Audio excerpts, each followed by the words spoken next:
Hello everybody and welcome back to Kerbal Space Program, where I was just taking a look through the available contracts, and not these available contracts. But one thing I would like to note with this is we can now have up to 7 contracts.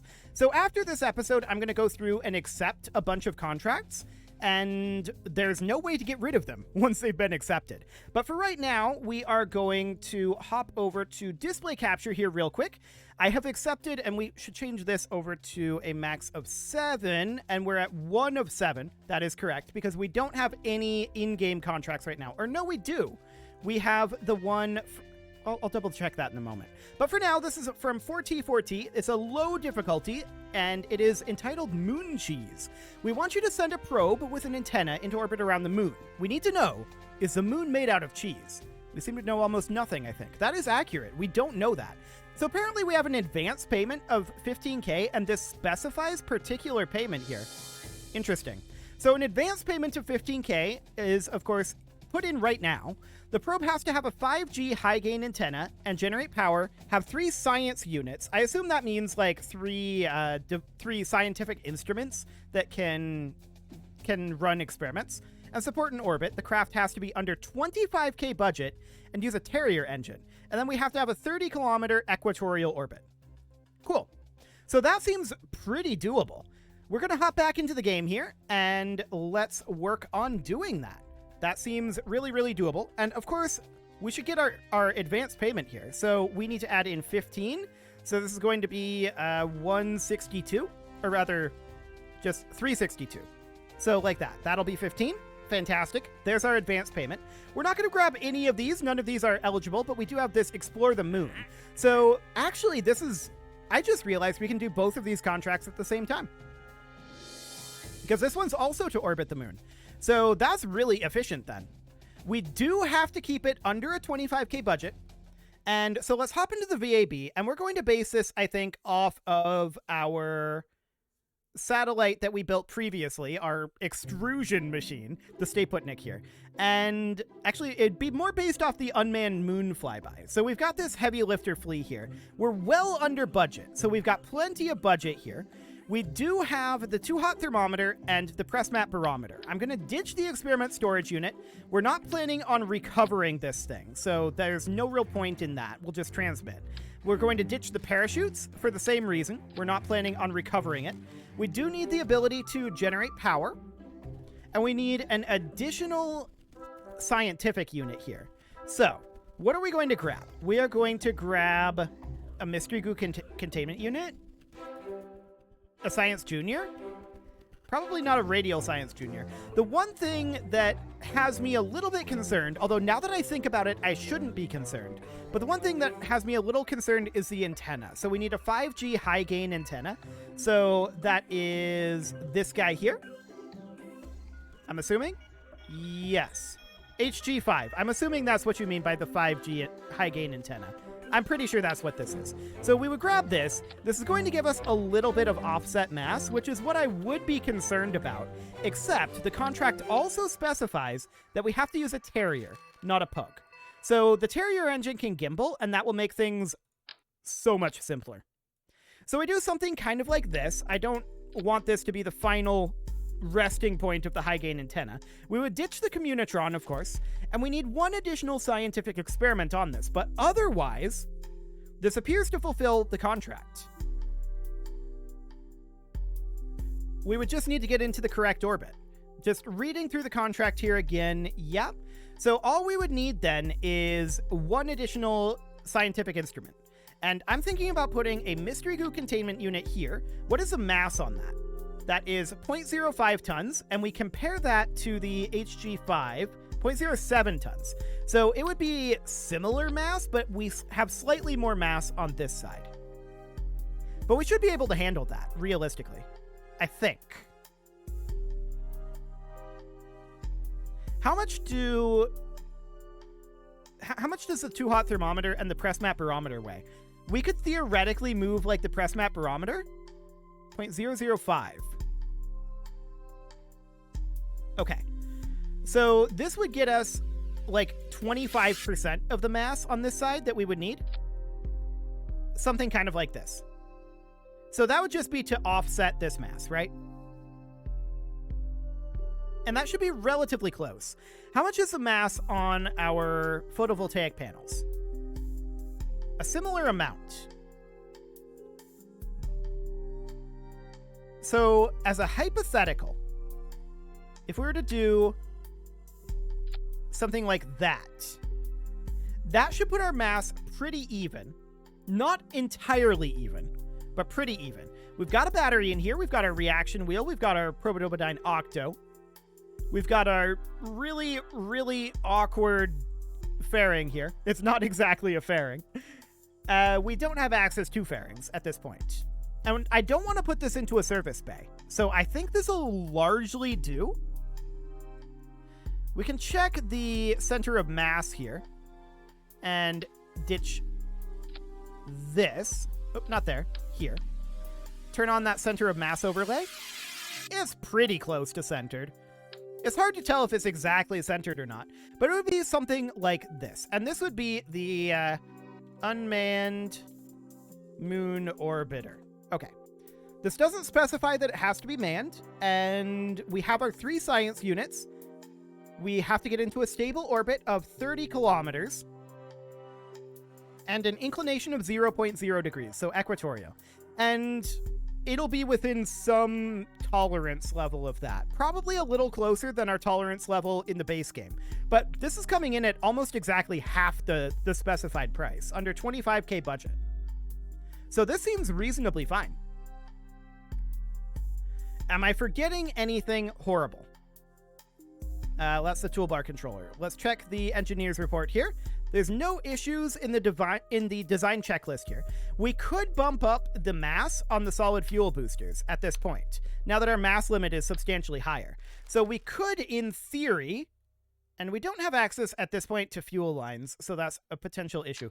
But and the reason why that would be a potential issue is because I'd like to put hemispherical fuel tanks on here and then just drain those out. But for now, we would move, in theory, something kind of like this. In theory. This would be a lot more power in this first stage. Like, a huge amount of power. Possibly too much. We would maybe want to thrust limit this down. 50% power puts us at 1.47, which is maybe a little on the low side, but we can thrust limit it to about here. Cool. 77 seconds of burn. This is going to be overkill to a ludicrous degree. We would strut connect this in, like this, but we still have plenty of cash here. So we're not running into any cash issues. One thing that we are running into is separation issues. This is connected at the bottom. I want it to be connected at the top so that it detaches correctly. And then we're going to need to move this guy up a bit. We're going to use the place tool for that. So let's select the radial decoupler. And then I would want to place it somewhere around here-ish. Maybe slightly lower than that. So somewhere around here-ish. Yes, that'll do. Obviously, the strut connector needs to be redone. We'll put in a strut connector there, minimize the game, apparently. Exciting. And we'll bring this on down and do that. Okay, so with struts in there, I would like to have at least some amount of aerodynamics on here. So we'll put in aerodynamic nose cones. I would prefer to use a hemispherical fuel tank and pump that in, but for now, this is what we're going to have to go with. So this thing is going to be a lot in terms of the actual power level, right? And we'll just do something kind of like that. Our delta V is going to be way more than we need for this, but it's nice and cheap, and this should do the trick. We're still about half the specified contract price. We do have a Terrier engine on here. I'm assuming that we're not having a problem from also having a swivel engine in the first stage. I'm assuming that that's just for the spacecraft. So that should be, in theory, fine. And let's go ahead and launch this. I don't necessarily love the positioning, actually, of our SRBs, I'm realizing. Yeah, I'm definitely realizing that. Let's see how it goes out here. Yeah. I hate the positioning of our SRBs. I'm going to revert that back real quick here. We're just going to rotate them 90 degrees. So all we're going to do here is we are going to, well, for one thing, things are a little bit wonky because of the Delta Deluxe winglets. So I'm going to take this up to 4. There we go. And we're going to position the Delta Deluxe winglets like that. Then we're going to grab the radial decouplers here, and then we're going to position the SRBs more along the lines of this. That'll be a little bit less wonky. This is still a little wonky because this is a triple symmetry here. So that should be reasonably fine. I'm going to move the barometer up here just for aesthetics reasons. I just think it looks better there. And otherwise, I think we're good to go. So we're going to reload this. We're going to go back out onto the pad. I just prefer to have our SRBs horizontal to the horizon rather than perpendicular to the horizon, if that makes any sense. I don't like if they're up and if they're top and below rather than to the side as we're pitching over towards the horizon, I find that they're more likely to collide with us. So I prefer to have it horizontal to the horizon like this. So that should be fine. Throttle up, SAS on, and we should be good to go here. We're going to be how spicy off the pad? 1.55? Okay, that should be reasonably fine. We don't have our KER on here, although we do now have access to additional information, patch conics, and maneuvers, in theory. So that should be reasonably solid for hitting our target orbit. And off we go. We're not going to grab our mystery goo here, I think. We're not going to be targeting any actual science from this. This is just to complete the contract. And our SRBs are going to be done burning in like 60 seconds here. We definitely need to start pitching over here. We're not waiting for the full SRB burnout. That's for sure. I can tell you that right now. So let's bring this on up. We're going to need a fair amount of horizontal speed. We are very stable, although with our current mass distribution, that's unsurprising.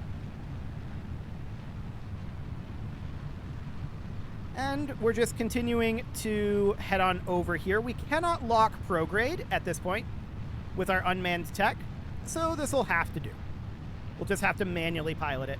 How are we looking for our apoapsis? 20 kilometers? Okay. Cool. Just setting up our roll to be slightly better here.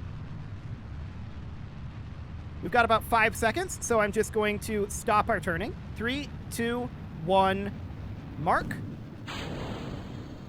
Cool. 60-kilometer apoapsis. We're going to head directly over to the horizon, assuming that we can make it there. We may be too stable to actually make it to the horizon at this point.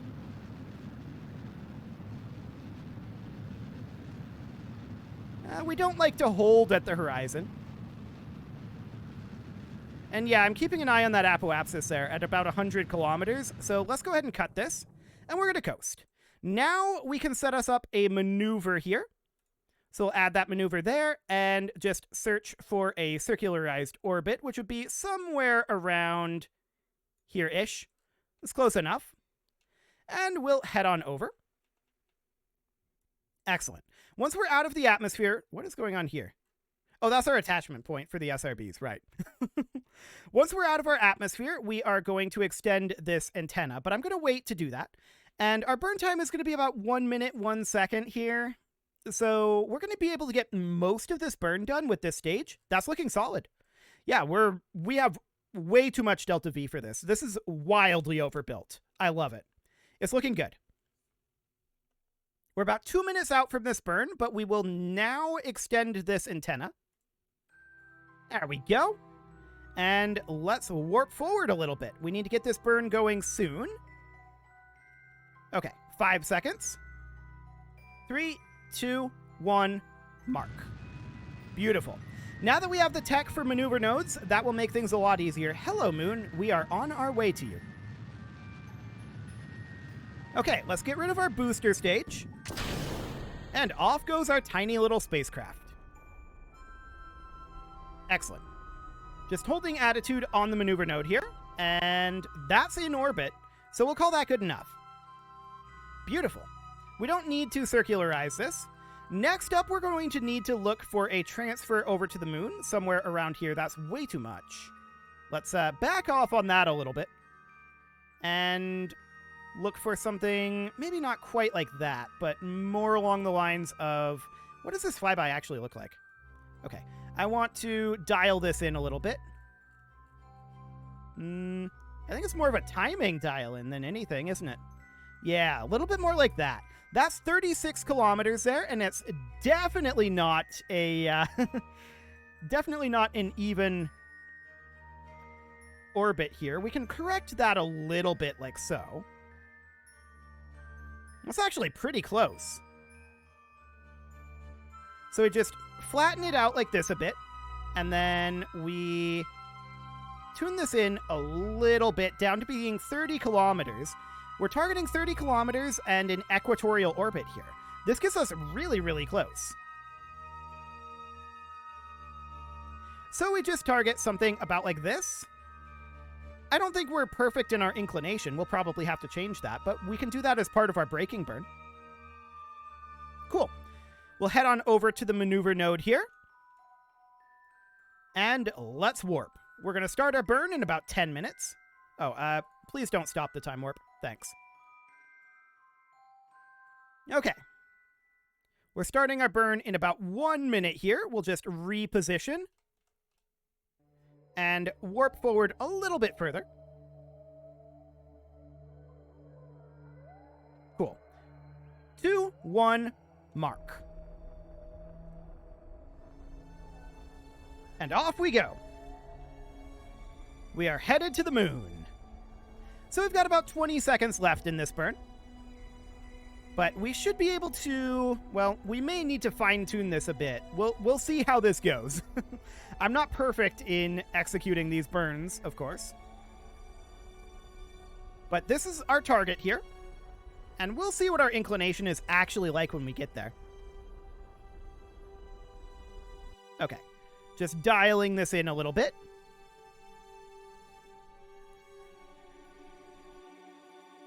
Okay, 70 kilometers, 60, 50, 40, and that's very close to 30 there. Okay, we can fine-tune that once we get there. So, we're then going to do a braking burn at this periapsis, and we're going to drop that on down and circularize this to be right about here. That's looking close. We might have to fine-tune in that apoapsis slightly. Or change our timing here. Yeah, let's change our timing slightly.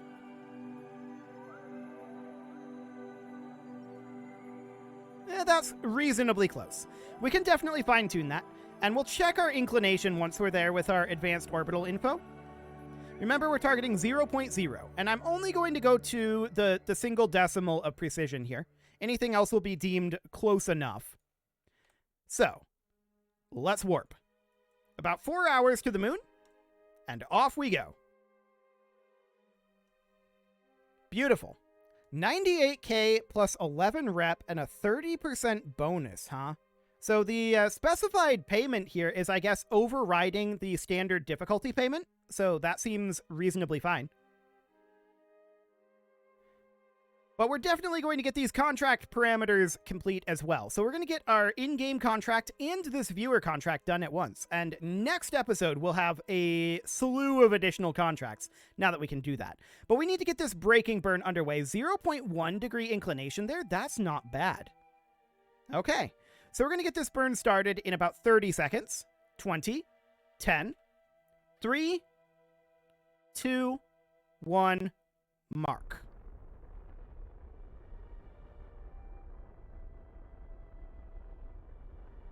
Cool. We're bringing that apoapsis on down. We've overshot on the periapsis a bit. I'm just going to drop this apoapsis down a little further here. And once we... where are we in this, actually? We're basically at apoapsis, so we really do need to be bringing this back up. Okay, we've definitely overshot this. So we're going to bring this back up to around 30 kilometers. There we go. This apoapsis should probably be dropped a little bit, and in terms of our inclination, we're at 0.1 degrees. So the main question is, if we were to burn this direction, would that get us up or down in the inclination? That's going up. Okay. So we're going to go over here. Beautiful. 2, 1, and... Okay. We're just not at the correct timing. I'm not exactly sure when the correct timing is for changing this inclination. Presumably it's like halfway between the periapsis and apoapsis, right? I don't actually know that. So if we were to warp like here, and then just make a tiny inclination change, 0.1, and going back up. So obviously our timing is not correct on that. Noted. I wish we could see in the maneuver node, like if we were to add a maneuver here and do this. Oh, actually we can see it. Never mind. Apparently I'm just dumb. Cool. That is good to know. So we can find ourselves a 0.0 inclination here eventually. 0.3. Okay. Eventually we'll find this. What if we did it at the periapsis, out of curiosity? What would that look like? 0.1, and I'm assuming this is going to start going back up soon? Yeah, basically immediately. So we would need to find the actual point for this, right? 0.2, 0.1, and 0.4. Okay, so I'm guessing it has to do with this ejection. But I don't know that for a fact.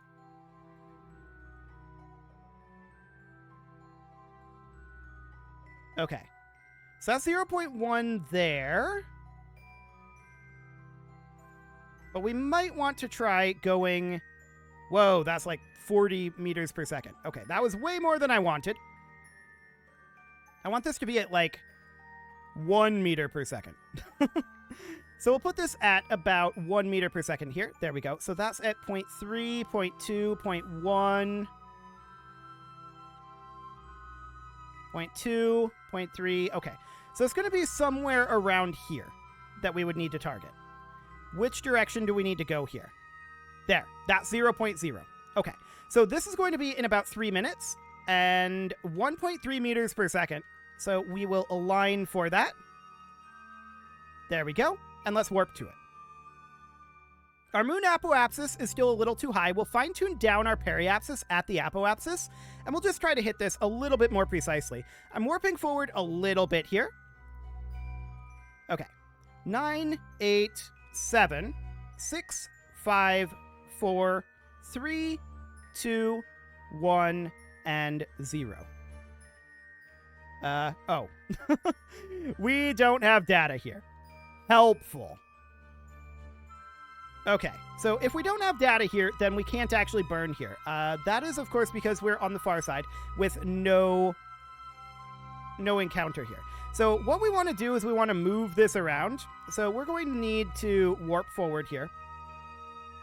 We now know that we want to go on this side, and we want to go basically opposite, right? So we're going to move this over here. And we want to have this be like negative 1.2.